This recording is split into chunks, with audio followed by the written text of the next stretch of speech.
रोज शाम 6 बजे नई कहानी लेकर आता हूँ। एक राधे श्याम नाम युवक था।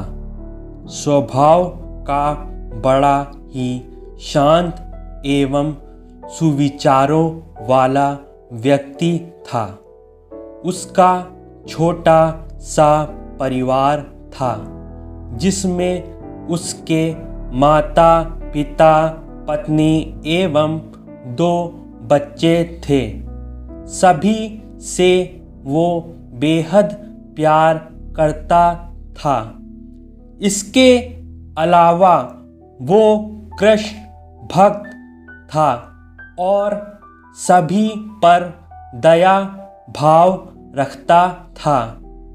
जरूरतमंद की सेवा करता था। किसी को दुख नहीं देता था। उसके इन्हीं गुणों के कारण श्री कृष्ण उससे बहुत प्रसन्न थे और सदैव उसके साथ रहते थे।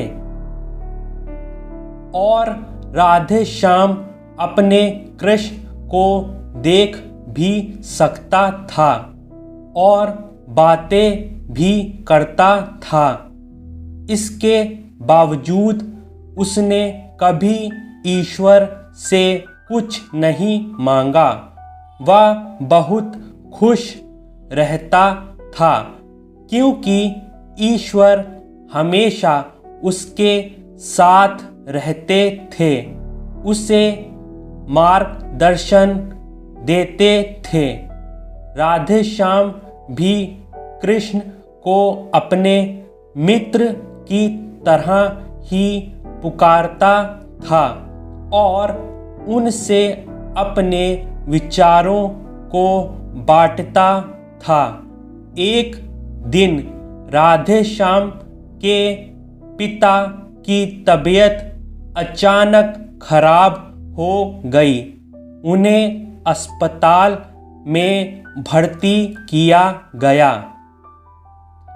उसने सभी डॉक्टर्स के हाथ जोड़े, अपने पिता को बचाने की मिन्नतें की, लेकिन सभी ने उससे कहा कि वो ज़्यादा उम्मीद नहीं दे सकते और सभी ने उसे भगवान पर भरोसा रखने को कहा।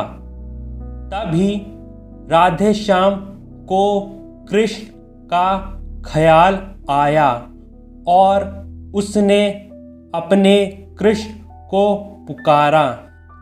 कृष्ण दौड़े चले आए। राधे श्याम ने कहा, मित्र, तुम तो भगवान हो, मेरे पिता को बचा लो। कृष्ण ने कहा, मित्र, ये मेरे हाथों में नहीं है। अगर मृत्यु का समय होगा तो होना तय है। इस पर राधे श्याम नाराज हो गया और कृष्ण से लड़ने लगा। गुस्से में उन्हें कोसने लगा। भगवान ने भी उसे बहुत समझाया पर उसने एक ना सुनी। तब भगवान कृष्ण ने उससे कहा, मित्र, मैं तुम्हारी मदद कर सकता हूँ, लेकिन इसके लिए तुम्हें एक कार्य करना होगा। राधे श्याम ने तुरंत पूछा, कैसा कार्य? कृष्ण ने कहा, तुम्हें किसी एक घर से मुट्ठी भर ज्वार लानी होगी और ध्यान रखना होगा कि उस परिवार में कभी किसी की मृत्यु ना हुई हो। राधेश्याम झट से हाँ बोलकर तलाश में निकल गया। उसने कई दरवाजे खटखटाए। हर घर में ज्वार तो होती, लेकिन ऐसा कोई नहीं होता जिनके परिवार में किसी की मृत्यु ना हुई हो। किसी का पिता, किसी का दादा, किसी का भाई, माँ, काकी या बहन 2 दिन तक भटकने के बाद भी राधेश्याम को ऐसा एक भी घर नहीं मिला। तब उसे इस बात का एहसास हुआ कि मृत्यु एक अटल सत्य है। इसका सामना सभी को करना होता है।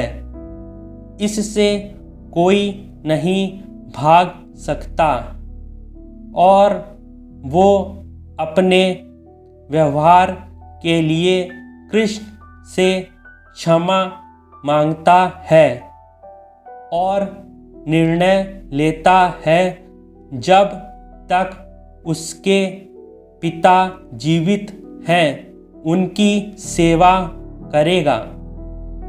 थोड़े दिनों बाद राधेश्याम के पिता स्वर्ग सिधार जाते हैं। उसे दुख तो होता है, लेकिन ईश्वर की दी उस सीख के कारण उसका मन शांत रहता था। इस कहानी को सबके साथ शेयर करना ना भूलें।